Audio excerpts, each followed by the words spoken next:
Como sabréis todos nosotros, y la materia que nos rodea está formada por átomos.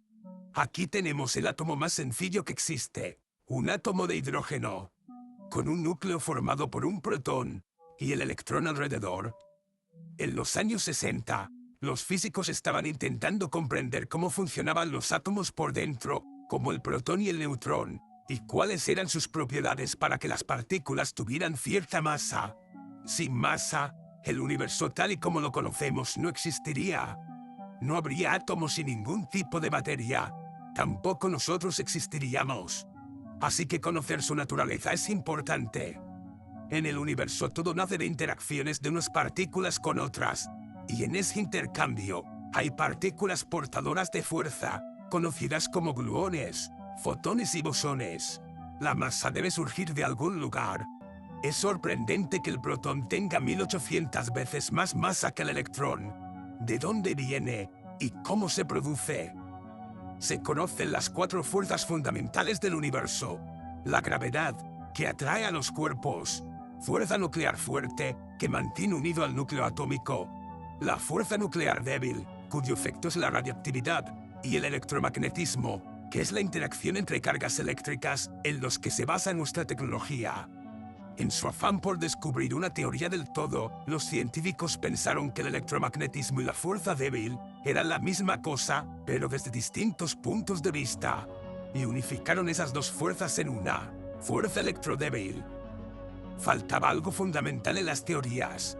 En la fuerza nuclear débil, se intercambian dos tipos de partículas, los bosones W y Z, que son partículas con masa, mientras que en el electromagnetismo, el intercambio era por fotones que no tenían masa. Esto provocó una pregunta importante. ¿Qué hace que una partícula u otra adquiera masa? La explicación más plausible es la que dio Peter Higgs en 1964. Debía existir un campo que permeaba todo el espacio y que daba ciertas propiedades a las partículas. En este caso, explicaba por qué las partículas tienen masa. En concreto, el campo de Higgs daba cierta masa a las partículas. Y atención, porque ahora vas a entender qué es eso del bosón de Higgs y cómo funciona. Debéis imaginaros el campo de Higgs como un océano muy sutil que está por todas partes. En ese océano se producen excitaciones de ese campo, lo que se conoce como bosones de Higgs, y está lleno de ellos. ¿Y cómo se produce la masa de las partículas? Muy sencillo. Un fotón, por ejemplo, cuando pasa por el campo de Higgs, no interactúa con él, de manera que no tiene masa.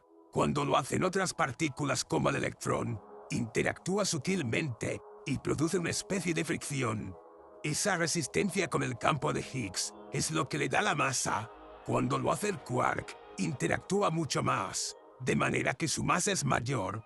Eso quiere decir que cuanto mayor sea la velocidad de una partícula, menor masa y viceversa, ya que interactúa menos o más con el campo de Higgs. Las teorías están muy bien, pero necesitan ser comprobadas. Entre 1970 y 1973, los físicos ya habían fusionado la teoría de la relatividad especial, que explica los objetos en movimiento, con la mecánica cuántica en el modelo estándar de la física de partículas, la teoría más precisa que existe, que explica todo el universo. Pero aún consideraba los electrones, protones y demás partículas como simples entes sin masa. Quedaba la pieza fundamental, el esquivo bosón de Higgs.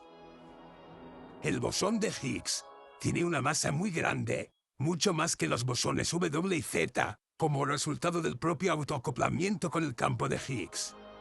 Así que para producir el bosón de Higgs, hacía falta un acelerador de partículas capaz de hacer colisionar partículas a muy alta energía.